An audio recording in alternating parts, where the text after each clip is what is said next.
سلامونه او نیکی هیلې الله تعالی دې روغ او صحتمند اوسئ. تاسو ته ښه راغلاست وایم. آیا پوهیږئ په پښتو او دري ژبه کې په څه تعداد الفبا توري لرو؟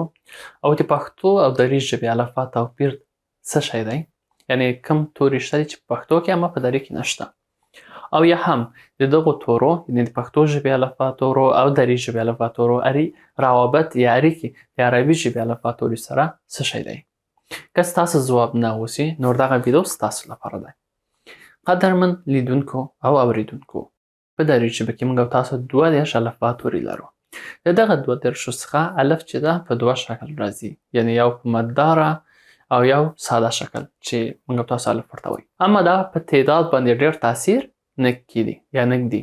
اوس دغه 22 څخه 28 توري چې دي هغه په عربي ژبه کې هم شته. نو دغه لپاره وایو چې دغه مشترک توري دي. صرف پاتې کېږي څلور چې دا تنها څه دي؟ دري ژبې کې دي. او دا څه د دري ژبې توري دي.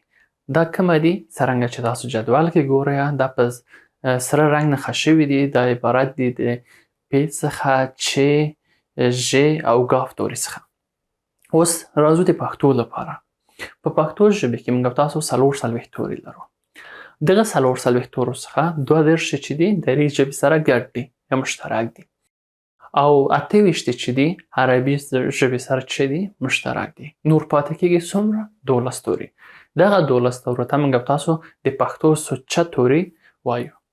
دا توري کومه دي؟ څرنګه چې تاسو په جدول کې ګورئ دغه توري په شنه رنګ باندې نښه شوي دي او دا عبارت دي له ټ، څ، ز، دال، ر، ګ، خ، رون یا نون او 4 دانې د پښتو یګانې. که تاسو غواړئ د دغو تورو په هکله ډېر پوه شئ، یعنې د دغو تورو تلفظ وګورئ، املا یې وګورئ او په بشپړه معلومات ترلاسه کړئ، نور هیله کوم تاسو څخه چې لاړ شئ زموږ یوټیوب او یا فیسبوک باندې ته سر ووهئ. هلته د هر توري په هکله موږ مفصله درس چمتو کړی او تاسو کولی شئ په وړیا توګه دغه درسونه وګورئ. مننه کوم تاسو پاملرنې څخه. تاسو ته ښه وخت غواړم.